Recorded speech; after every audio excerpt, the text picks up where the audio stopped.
Help me to reach 2,000 subscribers. The moment she said it, the air in the room shifted. We were sitting at the dinner table with my best friend, Adam, when my wife, Claire, let out a laugh that didn't sound like hers.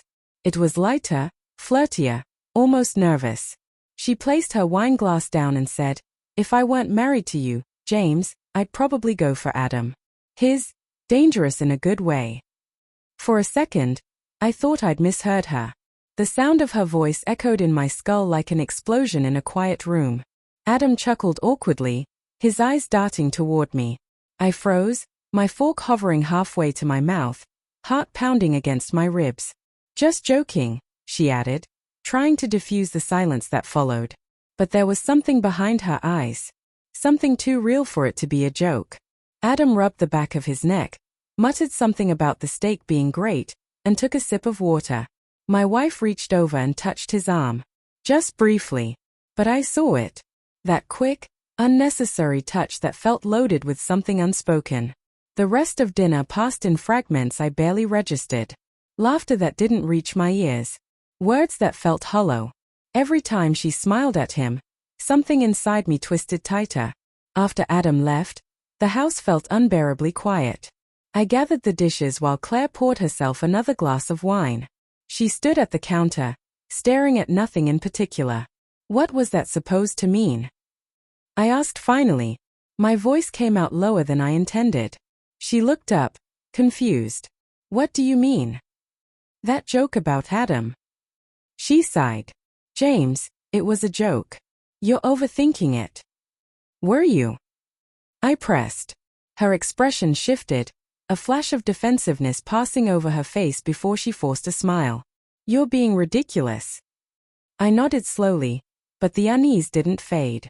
That night, as she slept beside me, I lay awake, staring at the ceiling, trying to convince myself it was nothing. That I was paranoid. That she wouldn't cross that line. But something about the way she'd said his name, how her voice softened, wouldn't leave me. Over the next week, I noticed things I hadn't before. Subtle things. Her phone, always face down. The way she'd pause before answering a text.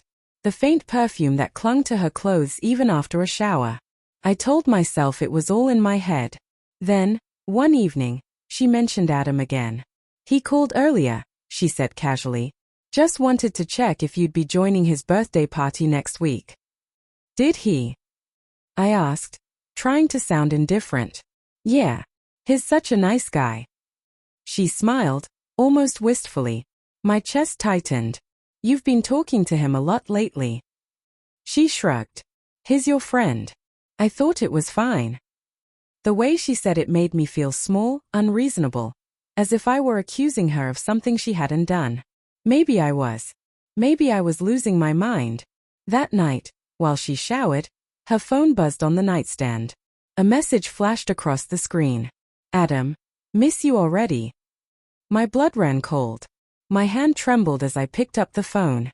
There were dozens of messages. Flirty, intimate, secret. Conversations that blurred the line between emotional and physical. Messages about meeting for coffee, late-night talks, things she'd never shared with me. The shower turned off. I locked the phone and put it back just in time. When she came out, her hair damp and her skin flushed from the heat, she smiled at me as if nothing had happened. "Everything okay?" she asked. I nodded. "Yeah, everything's fine." But inside, I was collapsing. For days, I couldn't confront her. I couldn't even look at her without hearing those messages replay in my head. I started watching her closely, the way she smiled when she looked at her phone, the subtle shift in her tone when she said she was going out for errands. The night of Adam's birthday came. I told her I couldn't make it because of work, pretending to be tired. She left wearing that red dress, the one I used to love. When the door closed, I sat in the dark, every nerve in my body screaming. I wanted to trust her. I wanted to believe it wasn't what I thought. But the image of her and Adam together haunted me like a sickness. Around 10 p.m., I couldn't take it anymore. I drove to the bar. The parking lot was half empty. Through the windows, I could see the dim glow of lights, people laughing, music playing. Then I saw them, at the corner booth, tucked away from everyone else. Claire was leaning in close, whispering something into Adam's ear. He smiled, that same smile he used to give me when we shared secrets as friends. Her hand was on his leg. Something inside me shattered. I walked in. Every sound in the bar seemed to vanish as I approached their table. She looked up, and for a split second, her face drained of color. "James, what are you doing here?" she stammered. I looked at Adam. "You couldn't even look me in the eye, could you?" "Man, it's not what it looks like," he said quickly. "Oh, really? Because it looks exactly like Betrayal." The silence that followed was thick enough to choke on. Claire reached for my arm. "Please, let me explain." I stepped back. "Explain what? The texts? The secret meetings? Or the fact that you joked about him because you already wanted him?"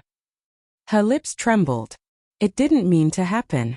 I felt lonely. You were always busy, and Adam listened. That's all it started as." I closed my eyes. Her words hit harder than I expected. Loneliness. It was such a simple reason for something so devastating. Adam stood. "James, I'm sorry. Don't," I said quietly. "You were my brother." I turned and walked out before either of them could speak again.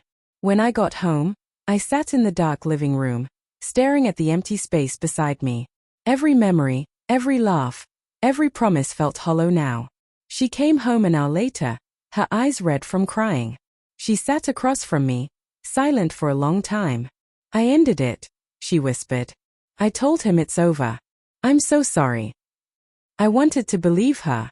I wanted to reach out and hold her. But something in me had died that night. Trust doesn't grow back once it's ripped out by the roots. I looked at her, my voice barely audible. "You didn't end it, Claire. It ended the moment you thought about him that way."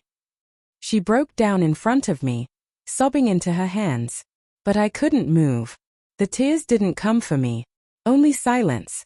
And in that silence, I realized the cruelest part of betrayal isn't losing the person you love. It's knowing they were never truly yours to begin with.